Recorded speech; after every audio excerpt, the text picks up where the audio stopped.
जैसा कि आपको मालूम है कि कुछ दिन पहले हमें मीडिया के ज़रिए पता चला कि कैबिनेट ने जो सिक्योरिटी कौंसिल के हवाले से जो बात हुई थी और ऑपरेशन की मंजूरी दी है। जनाब स्पीकर, जैसा कि आपको मालूम है और उस वक्त आप भी मौजूद थे,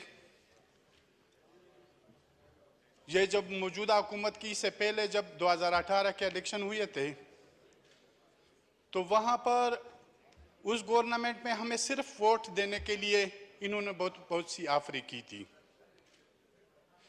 उसमें मैं नहीं जानना चाहता हूँ, लेकिन हम जहाँ पे आ जाते तो हम अपने इलाके और सिक्योरिटी फोर्सेस के हवाले से जो वहाँ के किरदार है वहाँ पर हम आ जाते तो वो रुक जाते और बहुत सी ऑफरें दूसरी जो तरक्याती काम वगैरह इस हवाले से इवन के मिनिस्ट्री तक कर चुके थे, लेकिन हमने इनकार कर दिया।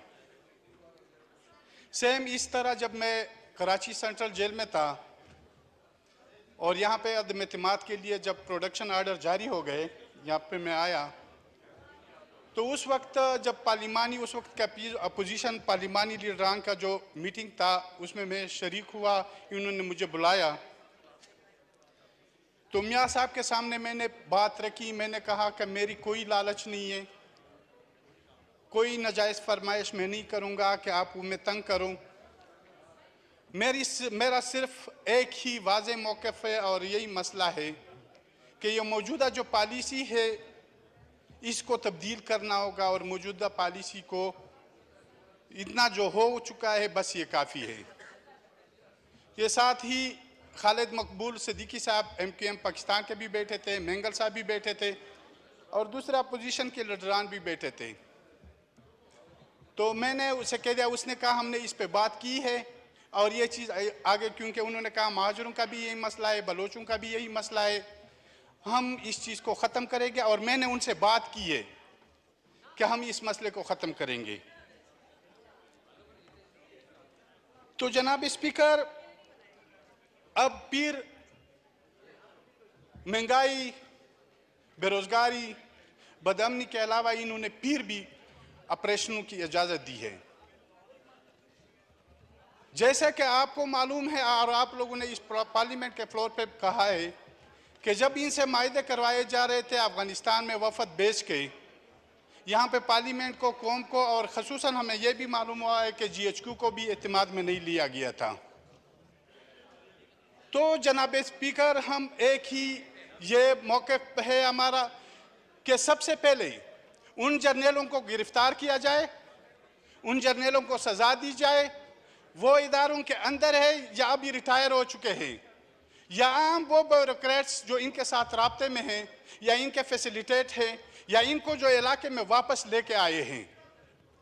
जब तक जनाब स्पीकर इन जर्नलों को गिरफ्तार नहीं किया जाए, इनको यहाँ पे लाया न जाए और इनसे इन अमल को काटा न जाए और ये गंद फैलाने वालों को साफ न किया जाए, तब तक हम किसी ऑपरेशन की इजाज़त नहीं देंगे।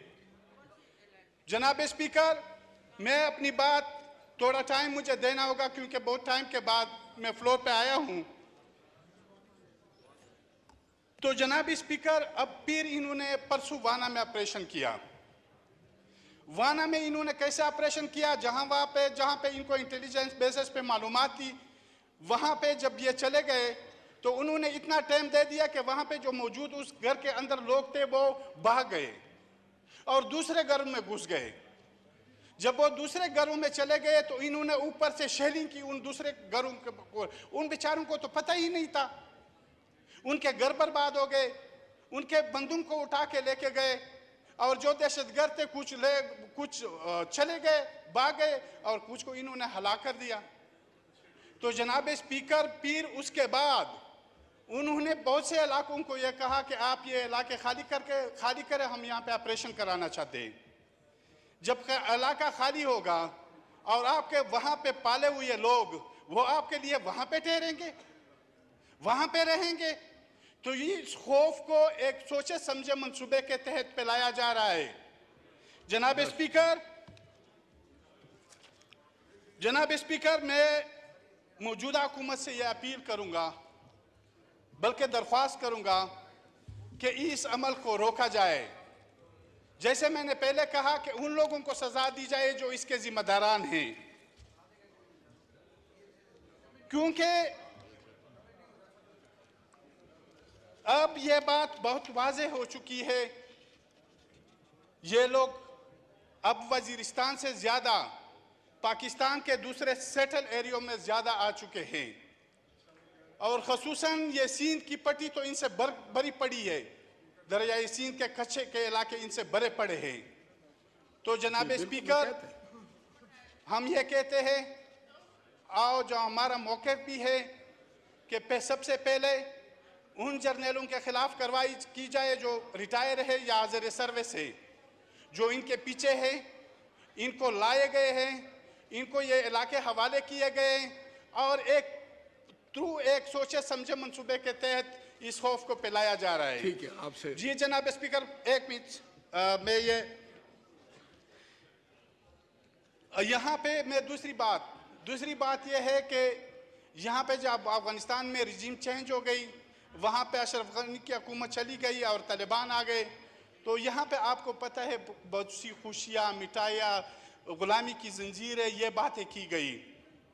जनाब स्पीकर, वहाँ डॉक्टर नजीब शहीद के साथ इस रियासत का मसला रहा, फिर उसके बाद जो मुजाहिदीन आ गए उनके साथ आपस की लड़ाई हो गई, और शुमाली इत्तेहाद और इधर पश्तूनों का मसला हो गया, तो उसमें भी ये थे। फिर जब अमारत इस्लामी बन गई, मौला उमर जो उसका सरबराह था, फिर अमेरिका ने जब अफगानिस्तान में एंट्री की, फिर पाकिस्तान ने अमेरिका का साथ दिया।